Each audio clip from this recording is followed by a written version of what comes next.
Zbrodnie wojenne podczas okupacji niemieckiej na terenie Warszawy zostały opisane w setkach książek, artykułów i filmów dokumentalnych. Niewiele jednak wiemy o tym, co działo się na północno-wschodnich terenach dzisiejszej Warszawy, które stanowiły odległe przedmieścia stolicy.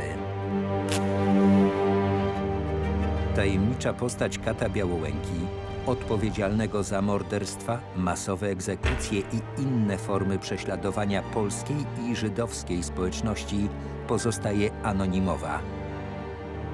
Kim był? Dlaczego po tylu latach mamy tak mało informacji na temat ludzi, którzy na rozkaz kolejnych dowódców policji i SS dystryktu warszawskiego dokonywali zbrodni na ludności cywilnej? Historycy wraz z reżyserem przeprowadzili śledztwo dotyczące koszmaru okupacyjnego, który rozgrywał się w Warszawie i na północ od piekła.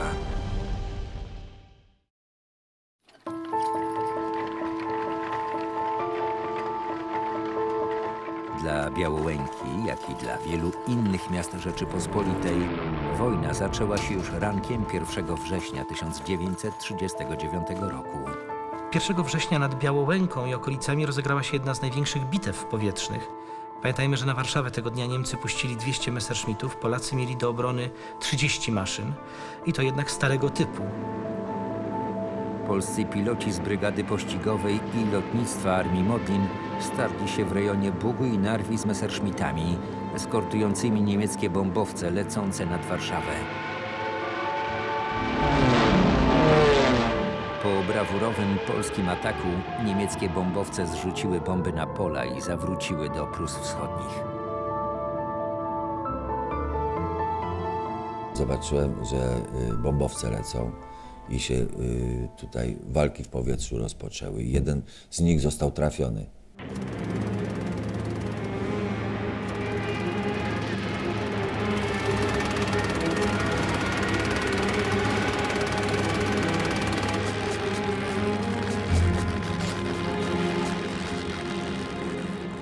Ale nie to, że tak, że spadał, tylko to tak wyglądało, jakby lądował, lekko dymiąc.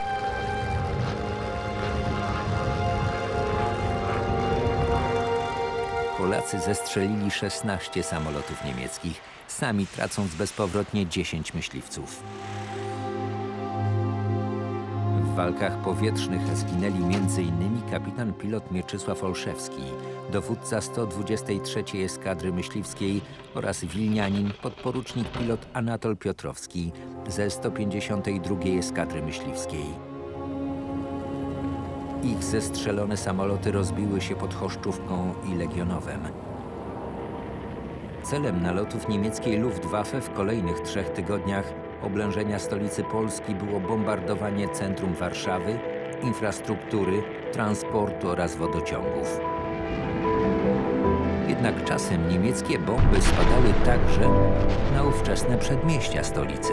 Później to już było tak często, że ja pod stołem siedziałam w kuchni, dopóki po prostu przelecieli na Warszawę. No ale później dopiero jak było 1., 3. dzień, 10. dzień, ja zachorowałam na tyfus brzuszny. Leciał samolot nad naszym domem i taki był huk. I ja wyszłam taka już chora przed domem leżała bomba takiej wielkości, podłużna taka jak. Pod samym ścianą mojego tego, gdzie ja leżałam. A druga koło pompy, mieliśmy pompę taką ręczną. Ciekawa sytuacja spotkała pilota, którego samolot spadł, lądował w Chotomowie, ponieważ był to Ślązak i miejscowi wzięli go po prostu za Niemca. Złapali go i chcieli prowadzić na posterunek. Dopiero kiedy zaczął śpiewać im godzinki, uwierzyli, że to jest jednak Polak z krwi i kości. Do granicy polsko-niemieckiej na północ od Warszawy było niewiele ponad 100 kilometrów. Niemiecki Wehrmacht pokonał ten dystans w tydzień.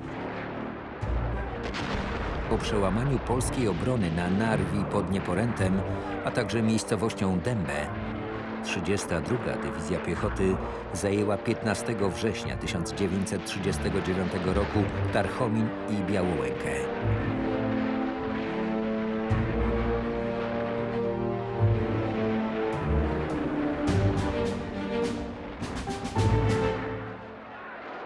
Sztab niemieckiej dywizji kwaterował w budynkach drożdżowni Binenthala w Henrykowie. Żołnierze niemieccy wypędzali mieszkańców, zwłaszcza młodych mężczyzn. Wielu z nich zostało od razu wywiezionych do Niemiec na przymusowe roboty. Skąd to wiemy? W dzienniku bojowym niemieckiej 32. Dywizji Piechoty można znaleźć ciekawe informacje na temat tamtych walk. Auf dem rechten Flügel IR-96, die AA-32 wird auf Brzesne-Białowęska vorgeworfen. Die Meldung, dass das Truppenübungslager Jabłonna Legionowo noch vom Feinde besetzt ist, bewahrheitet sich nicht. Es sind hier lediglich polnische Verwundete untergebracht. Letztere beiden Regimenter kämpfen sich, wenn auch mit kleinen Verlusten, weiter vor. Lästig wird immer mehr die Zivilbevölkerung der stark besiedelten Dörfer, die sich nach Aussagen der Regimenter hin und wieder aktiv am Kampf beteiligen. Rücksichtslos werden die Dörfer nach Zivilpersonen durchkämpft und nach hinten abgeschoben. Plotki były rozpowszechniane celowo po to, żeby żołnierze niemieccy w każdym napotkanym cywilu widzieli wroga. Nie widzieli cywila, którego trzeba chronić, tylko wroga, potencjalnego partyzanta, którego można zabić, trzeba zabić, żeby uratować życie. Eine Meldung besagt, dass bei etwa 40 toten Polen Zivilkleider in Tornistern vorgefunden wurden. Weiterhin mehren sich die Meldungen, dass die Bevölkerung auf Truppen schießt. So steht einwandfrei fest, dass die Bevölkerung, dass der Spähtruppführer, Leutnant von Beer, IR-4, nachdem er durch einen Beinschuss verwundet wurde, von einem Zivilisten durch Revolverschüsse in die Schläfe getötet wurde. Das IR-96 meldet, dass sich die zivile Bevölkerung an den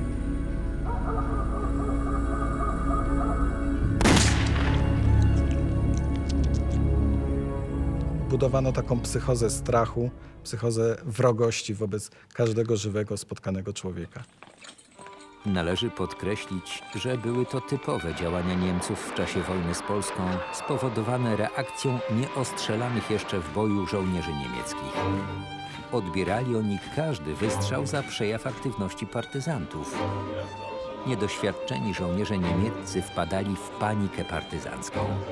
Wszędzie widzieli Franztürersów, jak jeszcze wówczas określali nieumundurowanych strzelców, co przyczyniało się do wspomnianych ewakuacji ludności, jak i doraźnych egzekucji. Oczywiście mogli to też być żołnierze polscy, którzy usiłowali się przebić przez linie niemieckie do Warszawy. Artyleria niemiecka Żerania i Kępy Tarchomińskiej ostrzeliwała broniącą się Warszawę. Z cytadeli odpowiadały polskie działa.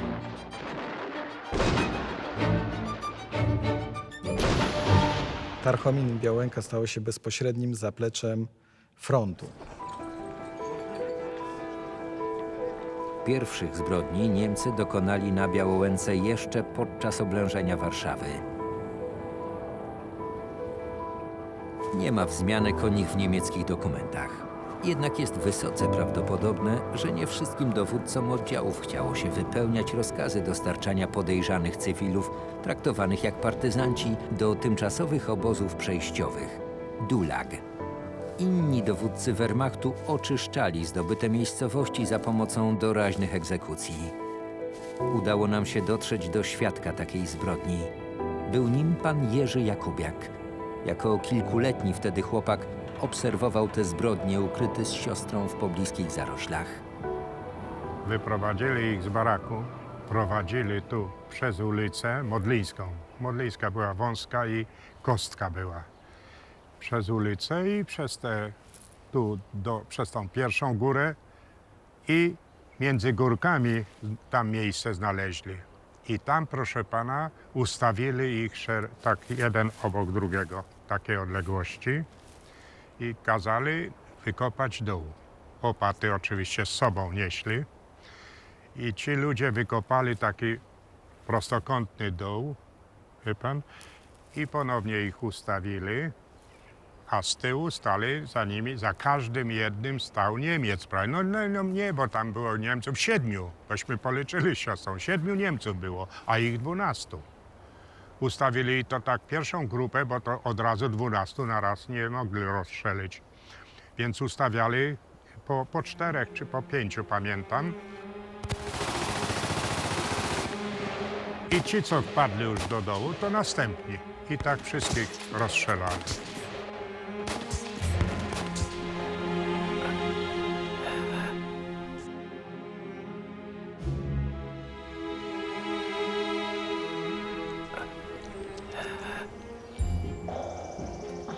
Po wojnie teren ten zalesiono. PCK nie oznaczył miejsca zbrodni, a komunistyczne władze, mimo licznych próśb, nie ekshumowały ofiar. Historia ta i jak wiele podobnych odeszła w zapomnienie. My weryfikujemy te relacje pod kątem dokumentów archiwalnych. Zweryfikowaliśmy ją pod kątem posiadanych przez Centralne Archiwum Wojskowe zdjęć lotniczych. Na tej podstawie opisaliśmy to miejsce, wytypowaliśmy do ewentualnej weryfikacji, czy rzeczywiście w miejscu wskazanym przez świadka mogą znajdować się szczątki ludzkie potwierdzające historię o zamordowaniu około 13 osób przez niemieckie formacje. Obszar opisywany przez świadka został przeskanowany za pomocą georadaru, który umożliwia zajrzenie w bezpieczny sposób w głąb ziemi, bez naruszania struktury gleby. Nie widać jednoznacznie ciała, aczkolwiek zmiany anomalii są. No, teren jest trudny, bo widzimy, że jest dużo drzew. Mam bardzo dużo odbić od korzeni, natomiast no, jest kilka miejsc potencjalnych. I tutaj na przykład widzimy miejsce, gdzie jest jakieś nagromadzenie obiektów, jeden duży obiekt, jakieś nawet 2 metry szerokości ma. Jest zlokalizowany tutaj na dole, no w tej dolinie powiedzmy. Teren jest na tyle nierówny i trudno dostępny, że mimo dobrze widocznych zmian w anomalii Ziemi, ciężko jest jednoznacznie określić ułożenie ciał w masowym grobie. Myślę, że historia mogła odejść w zapomnienie, ponieważ nie było poza nim, który był wtedy małym dzieckiem, innych świadków, więc tak naprawdę gdzieś tam tylko w tym ciele małego dziecka został ślad jakikolwiek. Nie było świadków, nie było zdjęć. Niemcy też nie relacjonowali swoich zbrodni, więc nikt później nie natrafił na ten ślad. Zostało to tylko w pamięci jednego dziecka tak naprawdę.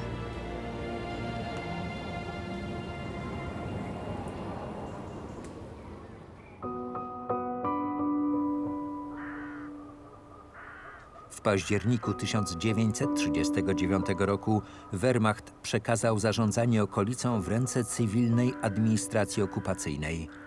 Majątek państwa polskiego został przejęty przez odpowiednie władze okupacyjne.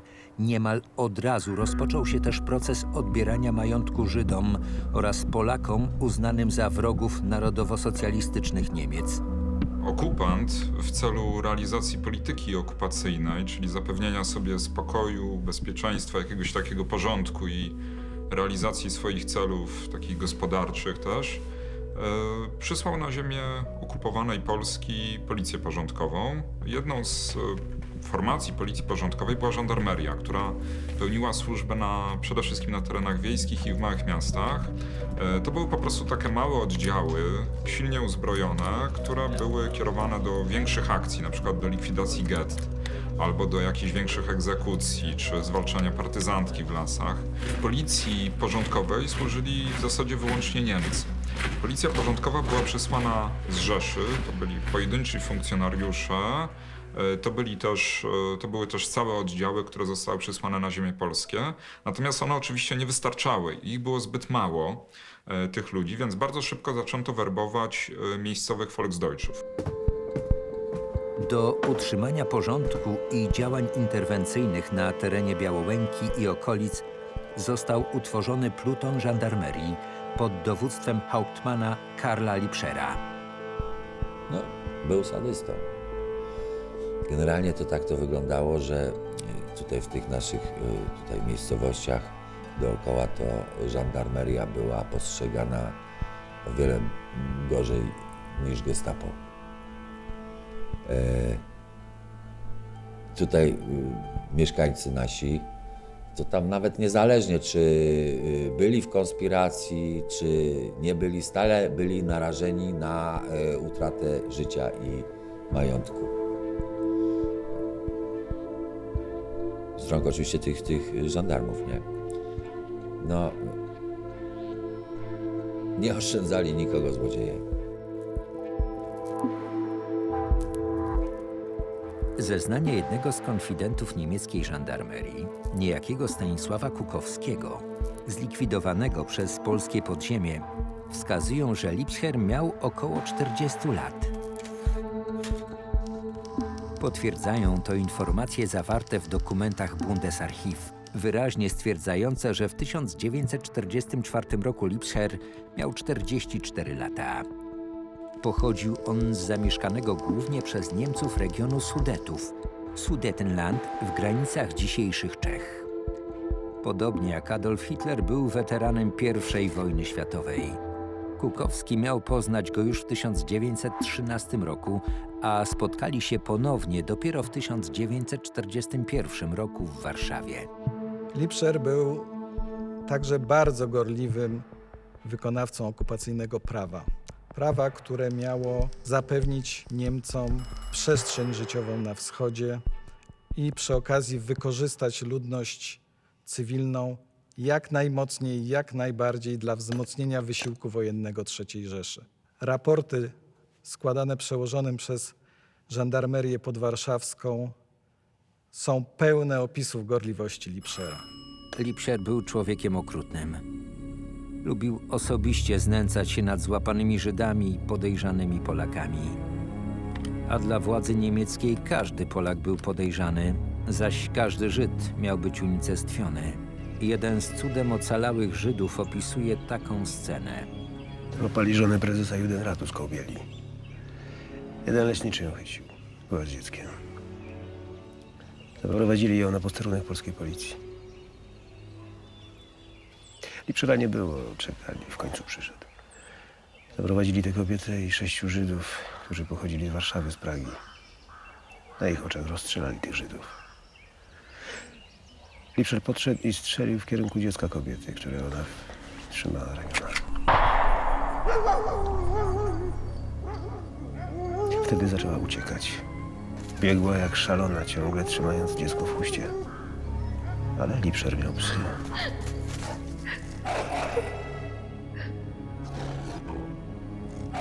Dopadły ich, szarpały. A ona wciąż trzymała to dziecko.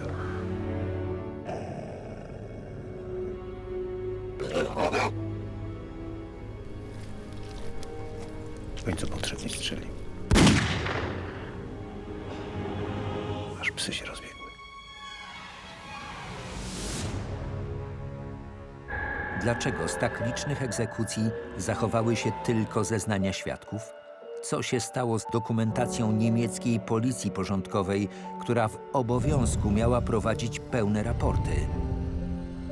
Oczywiście starano się ukryć jakby te działania represyjne wobec Polaków i pisano z reguły, że coś było w odpowiedzi na przykład na jakieś, nie wiem, prowokacyjne zachowania ludności polskiej czy żydowskiej. To jest ciekawostka, bo policja porządkowa, mimo że to by się wydawało, że to jest jakby formacja odległa od SS, od Gestapo, to ona otrzymywała w ramach tak zwanego szkolenia światopoglądowego te same informacje, które otrzymywało SS, czyli to była tak, pseudonauka o rasie, antysemityzm, antykomunizm, no i w wielu wypadkach też coś, co można nazwać antyslawizmem, czyli takie traktowanie Polaków jako faktycznie gorszych, jako ludzi, których należy traktować po prostu z góry. Policja otrzymywała jasne instrukcje, że na przykład rozmawiając z Polakiem czy z Żydem w generalnym gubernatorstwie, niemiecki policjant nie ma zaczynać swojej wypowiedzi od proszę, tylko ma wydawać im rozkaz. Cały czas podkreślano, że służba na ziemiach polskich jest służbą we wrogim kraju po prostu.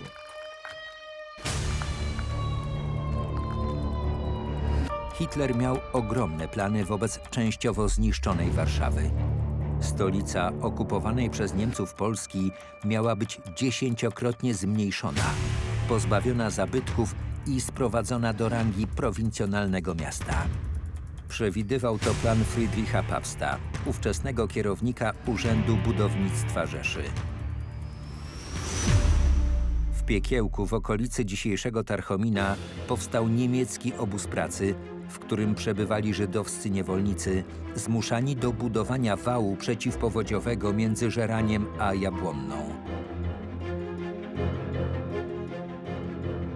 Decyzję o jego powstaniu podjęto już w 1940 roku, kiedy niemieckie władze okupacyjne przygotowały 4-letni plan uregulowania stosunków wodnych w generalnym gubernatorstwie. Plan ten przewidywał szeroko zakrojone roboty, m.in. meliorację dużych obszarów oraz uregulowanie i zabezpieczenie przed powodziami brzegów Wisły i innych mniejszych rzek. Prace przy budowie wału przeciwpowodziowego na odcinku Żerań-Jabłonna prowadziły warszawskie firmy Kontraktor oraz Chemii. Były to filie istniejącej do dziś dużej duńskiej spółki Hoegard und Schulz. Kontraktor i Chemii zatrudniały oprócz Żydów również Polaków. Firmy budowały nie tylko wał przeciwpowodziowy, prowadziły też prace melioracyjne. Ponadto zajmowały się remontem i budową dróg. W 1940 roku działało 11 obozów pracy dla Żydów. Rok później takich obozów było już 25. No to wiadomo, że no ciężko było z pracą, chociaż Niemcy twierdzili, że nie wcale. I jednym z tych obozów, które zrobili, to zrobili na Piekiełku. Nazwa pochodzi stąd, że była taka karczma stojąca tam zupełnie niedaleko, obok traktu Modlińskiego. I to taka fajna knajpa była. Tak, można było popić, pobawić się. Dziewczyny przychodziły, no. Dobre, fajne wspomnienia są. No. Ale w 1940 roku knajpy już nie było. Było parę sklepów, z których Niemcy usunęli żydowskich kupców. No i była stacja kolejki, z której korzystali pracownicy naszej fabryki. W Piekiełku, podobnie jak w innych obozach pracy, Niemcy zatrudnili w 1941 Żydów z getta w Warszawie. Żydzi z getta warszawskiego okazali się jednak bardzo kiepskimi pracownikami. Z powodu chorób i wycieńczenia głodem ich praca była mniej warta niż koszty prowadzenia tych obozów. W związku z tym na specjalnej naradzie kierownictwo niemieckie zdecydowało, że w nowym sezonie weźmie się do pracy Żydów z podmiejskich, małych gett, którzy byli lepiej odżywieni, a przez to silniejsi i mogli lepiej pracować. Tych słabych Żydów, tych, którzy słaniali się na nogach, tych, którzy nie mogli szybko, wydajnie pracować, po prostu ci kapo, którzy ich pilnowali, po prostu zabijali, strzelali do nich i oni wpadali do tego wału, byli przysypywani piaskiem. Nikt nigdy nie zrobił ekshumacji w tym wale, wokół tego wału, więc być może warto też o tym miejscu pamiętać, je przebadać, ponieważ to może być też ważne miejsce żydowskiej kaźni.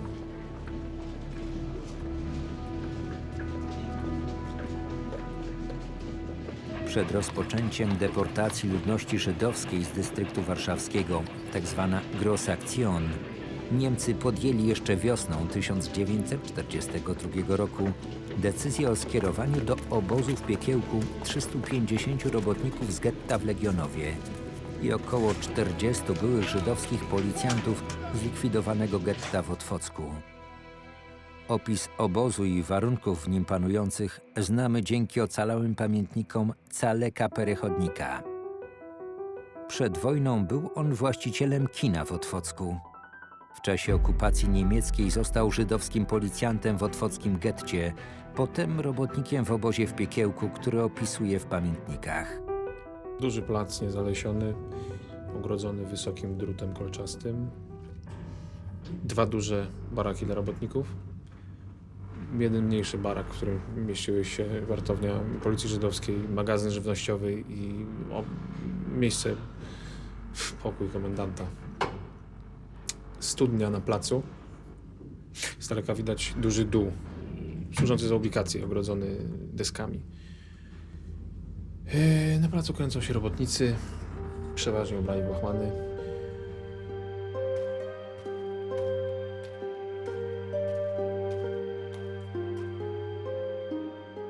Na drutach od strony wewnętrznej wiszą jak chorągwie mokre żule, kalesony i inne łachy, które robotnicy prali w bali pod studnią. Obóz znajduje się na dużej polanie. W promieniu 1 kilometra nie widać żadnych zabudowań i tylko przy samym obozie stoją 3 małe chatki.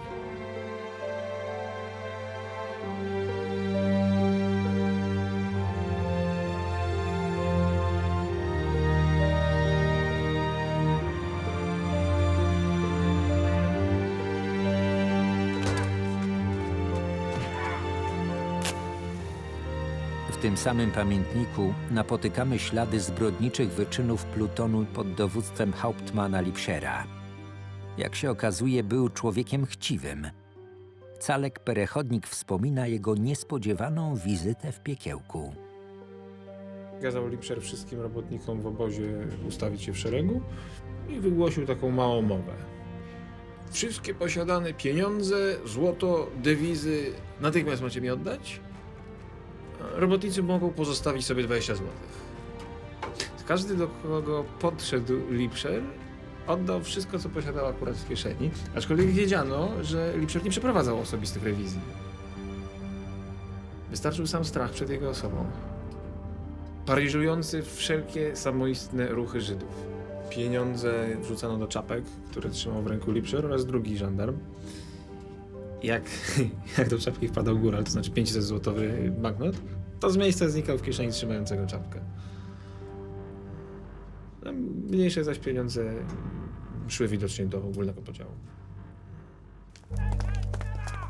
Największa egzekucja miała miejsce w październiku 1942 roku, już po zlikwidowaniu Wielkiego Getta w Warszawie. Niedaleko obozu Niemcy rozstrzelali wtedy kilkadziesiąt osób. Były to głównie kobiety i dzieci, rodziny robotników z getta w Legionowie, które przeżyły 4 października likwidację getta. Nie mając gdzie się schronić, przedostały się w okolice obozu i koczowały niedaleko, w pobliżu swoich bliskich. Wieczorem 10 żandarmów zajechało, wszyscy pijani, że ledwo na nogach mogli stać. Zrobił się ruch w obozie, policja żydowska kręciła się jak w ukropie. Szybciej, 10 ludzi z łopatami, ruszać się prędzej, syny, brać łopaty, kopać dół za obozem. Masowy grup gotów prowadzą Żydów poza obozem, tam każą im się rozbierać. Rozbierają się mężczyźni, rozbierają się kobiety.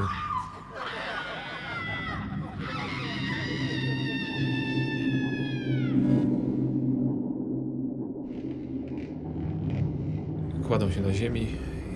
Żandarmeria rozpoczyna egzekucję. Strzelają pojedynczo, z rewolwerów nabitych śrutem. Dla śmiechu zabijają również jednego z robotników, zajętego wrzucaniem trupów do dołu, drugiemu pakują kulę w pośladek. W końcu każą zasypać równo dół, zabierają ich łuby wojenne i odjeżdżają. Relację na ten temat złożyła w 1959 roku Hanna Ruta Magiet, córka Szocheta, rytualnego rzeźnika z Legionowa, której bracia znajdowali się w obozie, podczas gdy ona ukrywała się w okolicy.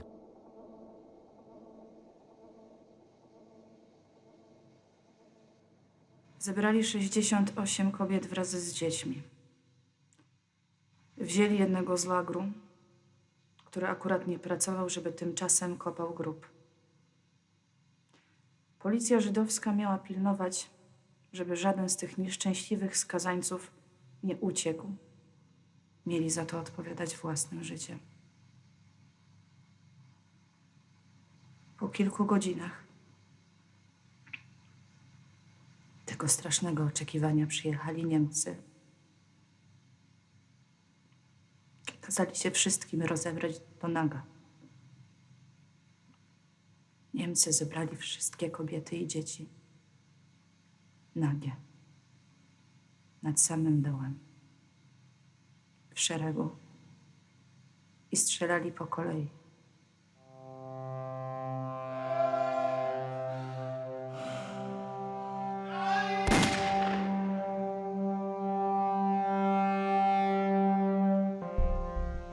Na końcu zastrzelili i tego, który kopał grób dla wszystkich. Cały czas stał na rozkaz Niemców z boku.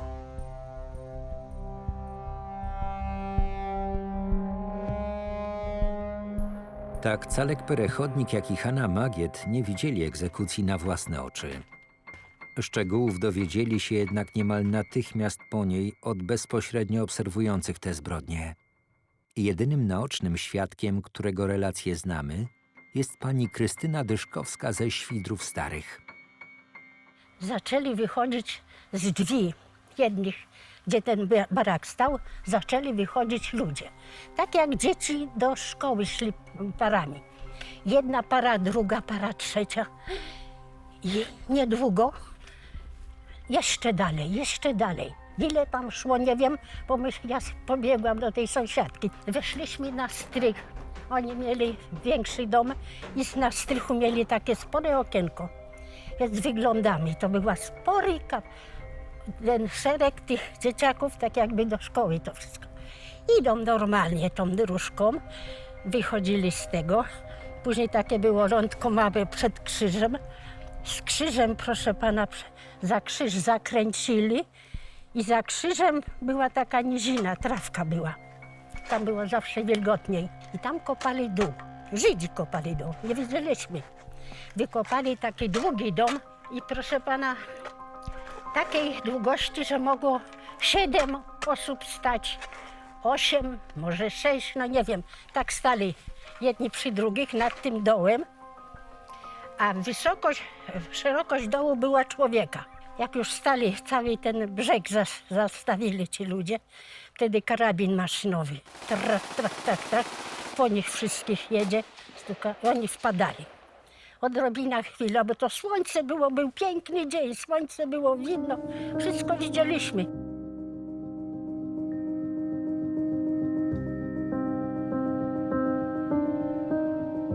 W styczniu 1949 roku wydobyto z masowego grobu w pobliżu obozu ciała 80 ofiar. Miejsce tej egzekucji to dzisiaj teren między komisariatem dzielnicowym Policji w Białęce a garażami z jednej strony, a trasą mostu północnego i blokami przy ulicy Wittiga z drugiej.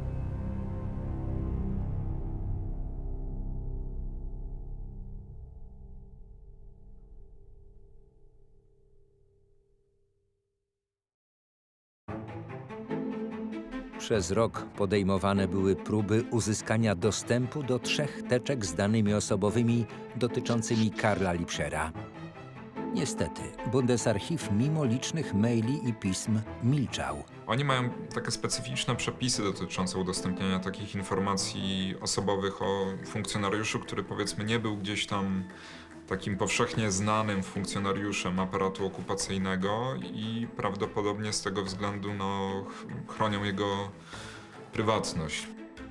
Dopiero po interwencji ambasady Republiki Federalnej Niemiec udało się uzyskać dostęp do dokumentów, z których wynika, że Karl Lipscher zginął 15 września 1944 roku, mając 44 lata.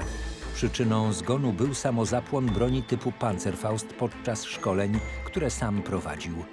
Według raportu powodem wypadku była brawura i nieprzestrzeganie podstawowych zasad ostrożności oraz wada techniczna broni, a dokładnie elementu zapłonu. Dopiero w 2014 roku Instytut Pamięci Narodowej umorzył śledztwo w sprawie likwidacji getta w Otwocku, w którym często pojawiał się wątek zbrodni popełnionych przez Karla Lipschera. Wcześniej Instytut Pamięci Narodowej uzyskał w ramach pomocy z Niemiec dokumenty sprawy przeciwko niemieckim zbrodniarzom, w których stwierdzono, że Karl urodził się w 1890 roku w austriackim Zettel. W dokumentach SS i policji otrzymanych przez twórców filmu z niemieckiego Bundesarchiv wynika, że Karl urodził się w 1900 roku i jako 10-latek wstąpił do niemieckiego Wehrmachtu, a nie austriackiej armii. Oficjalne dokumenty personalne dotyczące Karla Liebschera są więc pełne sprzeczności i przez to niewiarygodne. Zdjęcie zbrodniarza zniknęło z akt. Trudno jednak udowodnić, że było to celowe zacieranie śladów.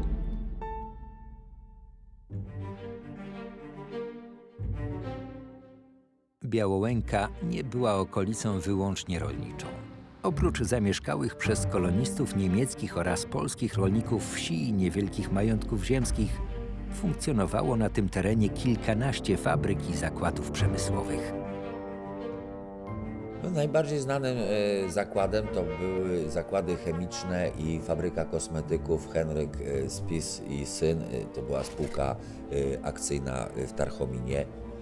To był jeden wtedy z największych zakładów tego typu w Polsce. No, była też drożdżownia Henryka Binenthala, był zakład stolarski i rzeźnia w Henrykowie, zakład chemiczny i garbarnia w Winnicy, no i zakład metalowy i mały browar na Żeraniu. Także no, sporo ludzi przyjeżdżało tu z Warszawy do pracy.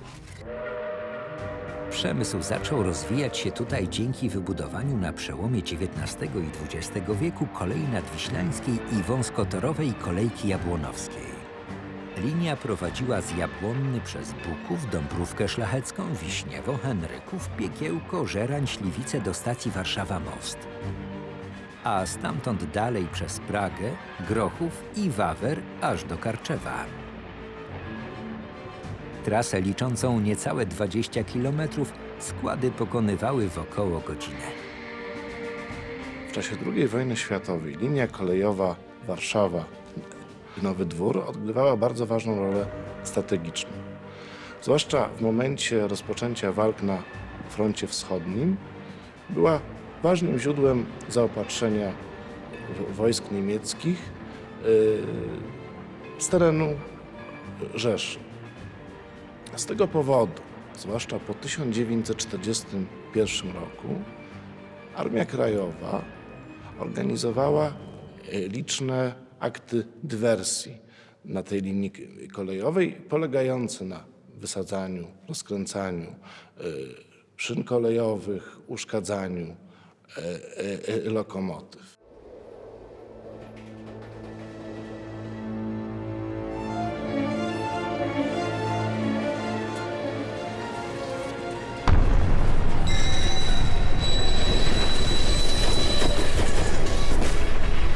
W odpowiedzi niemiecki okupant wzmógł ochronę na tej linii, realizowaną przede wszystkim przez słynący z brutalności Banschutz.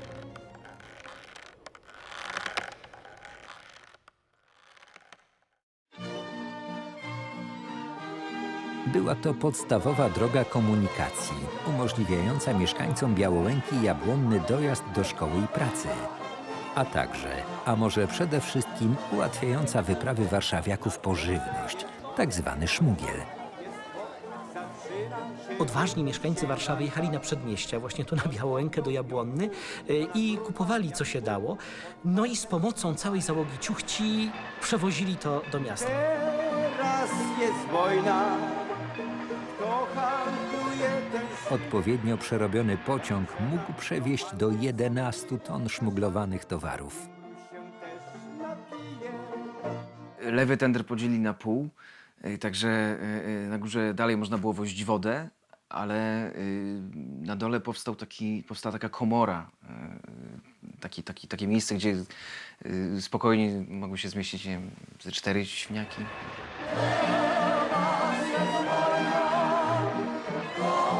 Tender na węgiel też podzielili na pół, do tego jeszcze parę skrzyneczek, różnych jakichś takich miejsc skrytek, żeby można było różne rzeczy tam pochować.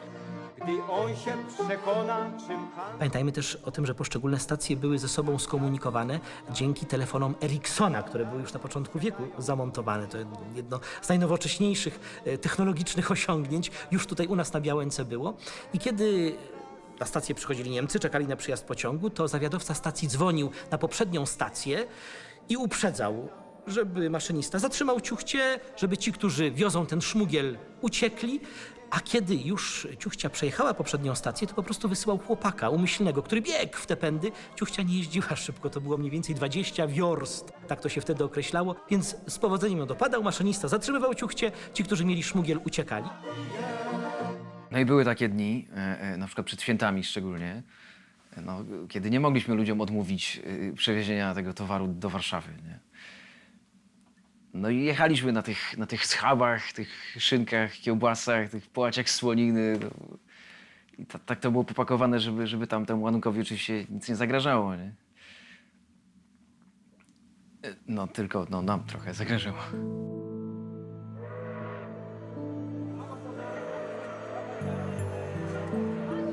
Trzeba również pamiętać, że kolejka jabłonowska wykorzystywana była przez polskie organizacje konspiracyjne.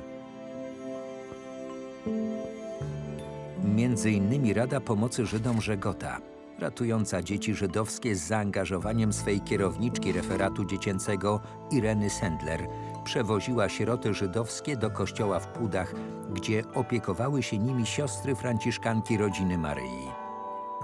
Franciszkanki Rodziny Maryi to zakon założony przez arcybiskupa Szczęsnego Felińskiego jeszcze w XIX wieku, przede wszystkim nakierowany na pracę z sierotami.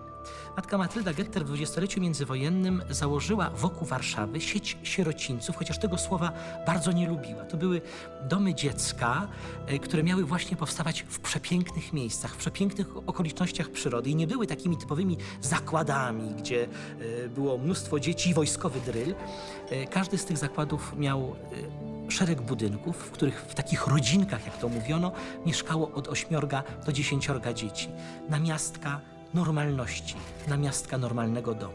Chociaż często siostry się bały. Była taka młodziutka siostra Stefania, która miała przewieźć jedno dziecko z jednego miejsca do drugiego i bardzo się bała. Mówi o tym matce Matyldzie, a matka Matylda tak popatrzyła na nią, wskazała na to dziecko i mówi: zobacz, jakie to dziecko ma piękne oczy.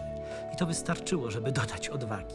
Akcja rzeczywiście była karkołomna. Irena Sendlerowa, pytana po wojnie, ile matka Matylda Getter uratowała istnień żydowskich, powiedziała tak: nigdy nie odmówiła i ja szacuję, że jest to co najmniej 2500 dzieci.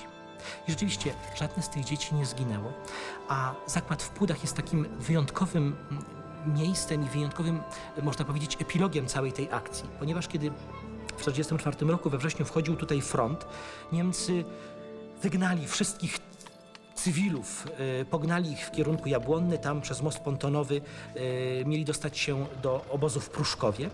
Siostry odmówiły wyjścia z najmłodszymi dziećmi i ze wszystkimi starcami i kalekami z okolicy. Szacuje się, że było tam wtedy 500 osób. A na szczycie tego domu Niemcy umieścili działo. Naloty dzień w dzień, kanonady dzień w dzień. Wszystkie właściwie okoliczne stare budynki zostały wtedy zniszczone, a ten dom w cudowny sposób ocalał. Niemcy przychodzili z kontrolami w czasie tej bytności sióstr tam.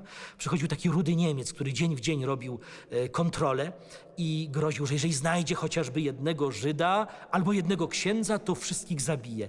A tam było kilkadziesiąt dzieci żydowskich. Byli też księża. Na szczęście jakoś ich nie znalazł.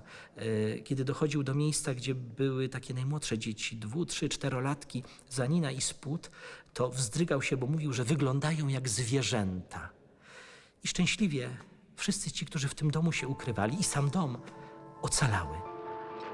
Partyzanci uaktywnili się pod koniec lipca 1944 roku, skutecznie przeciwstawiający się sowieckiej II Armii Pancernej.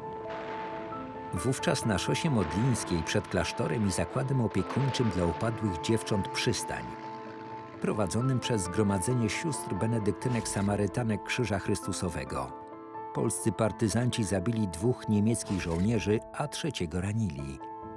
Wywołało to wściekłość stacjonujących w niedalekim parku pałacowym w Jabłonnie żołnierzy dywizji spadochronowo-pancernej Hermann Göring. To był wyjątkowy zakład, ponieważ dawano tutaj szansę na normalność dla dziewczyn, które przyjeżdżały ze wsi do Warszawy, szukały pracy, nie mogły jej znaleźć i po prostu wychodziły na ulicę. Tu mogły wreszcie mieć miejsce, gdzie będzie bezpiecznie, gdzie mogą coś zjeść, gdzie mogą spać, a przede wszystkim zdobyć zawód i zyskać szansę na normalne życie. Kilka dni później w odwecie Niemcy spalili w większości drewniane Henryków i wymordowali część jego mieszkańców.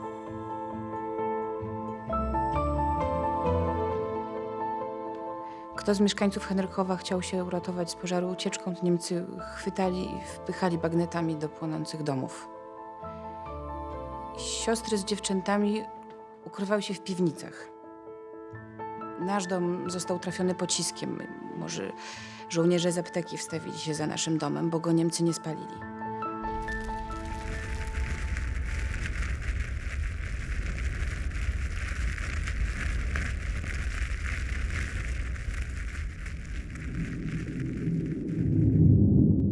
Wszystko toczyło się błyskawicznie. Z kaplicy Niemcy wypadli do pokoju, gdzie byli ukrywający się mężczyźni. Wszystkich wyprowadzili na ulicę, ustawili pod płotem i dołączyli do nich księdza kapelana. Pani Paliszewska trzymała na rękach synka. Poszłam z nią do Niemców prosić o darowanie życia mężczyznom. Jeden zaczął sprawdzać wszystkim dokumenty. Sprawdził dowód pana Jaza, brata Paliszewskiej. I okazało się, że ten Niemiec pochodził z Poznańskiego, że był sąsiadem Jazów. Bardzo dobrze ich znał, jako dzieci razem się bawili. Popatrzył i powiedział: uciekajcie wszyscy.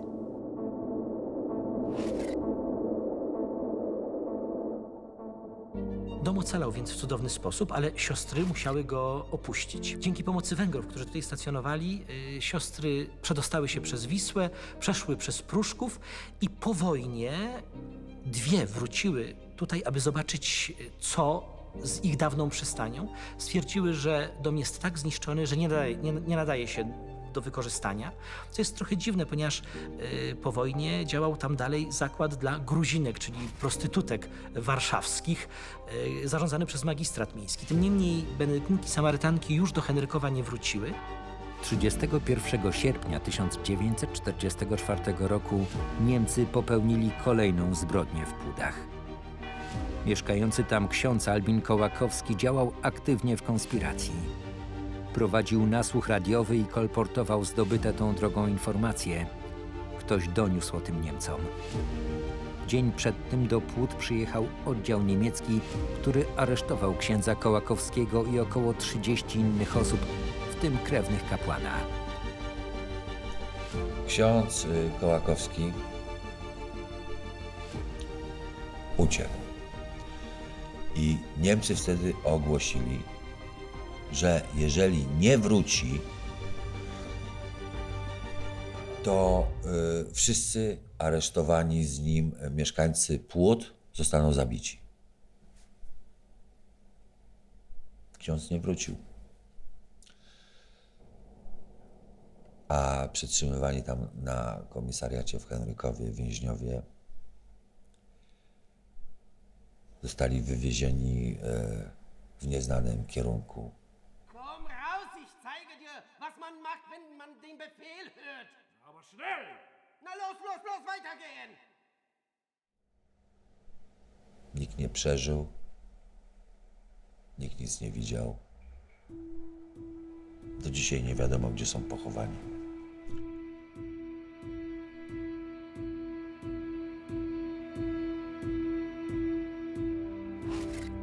Po wojnie na terenach byłego obozu pracy w Piekiełku istniały państwowe ogrody działkowe. Ludność lokalna wykorzystała elementy ogrodzenia obozu do potrzeb prywatnych. Aktualnie w tym miejscu przebiega droga łącząca most Marii Curie Skłodowskiej z ulicą Modlińską. Kolejka jabłonowska 10 lat po wojnie została zamknięta. Do dziś zachował się jeden parowóz tej linii. Można go zobaczyć w Muzeum Kolei Wąskotorowej w Sochaczewie.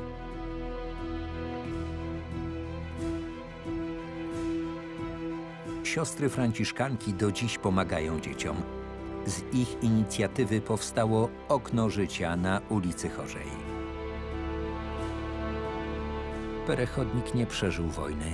Zginął w Warszawie po upadku powstania w październiku 1944 roku. Według ustaleń historyków żandarmerii Cug Warszał pod dowództwem hauptmana Lipschera tylko w okresie półrocza od 12 lutego do 16 września 1943 roku aresztował i zamordował 1094 osoby, głównie pochodzenia żydowskiego. Nieodkrytych kart zbrodni niemieckich i historii cierpienia ludności cywilnej pod okupacją niemiecką jest więcej. Podobne, zapomniane piekiełka znajdują się w całej Polsce.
Wir wissen,